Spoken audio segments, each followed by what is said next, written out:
atleta pa ang dumagdag sa ngayon 22 ng bilang at ang pinakamalaking delegasyon ng Pilipinas para sa nalalapit na 2024 Paris Olympics na opisyal nang magsisimula ngayong Hulyo. Sino ang dalawang humabol sa lineup ng Pilipinas para sa Paris Games? Alamin sa Balitang Sports na ito.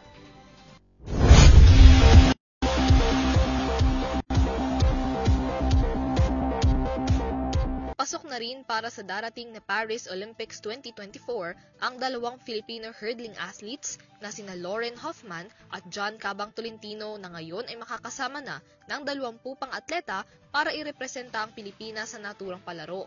Kinumpirma ng Philippine Athletics Track and Field Association nitong Martes ang kwalipikasyon ni Hoffman para sa women's 400-meter hurdles habang sa men's 110 meters hurdle naman si Tolentino.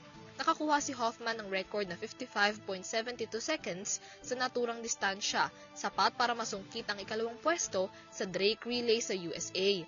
Dahil naman sa record na ito, sumapat ang puntos ni Hoffman para makapasok sa top 40 hurdle Paris qualifiers na nagtapos sa ika-39 na pwesto.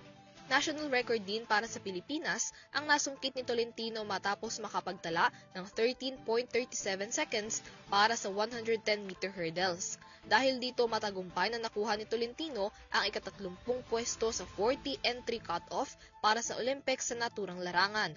Ito ang magiging Olympics debut ng dalawa at ngayon kabilang na sa pinakamalaking delegasyon ng Pilipinas sa Summer Games magmula noong 1992 Barcelona Games kung saan may 26 na representante ang bansa sa naturang palaro.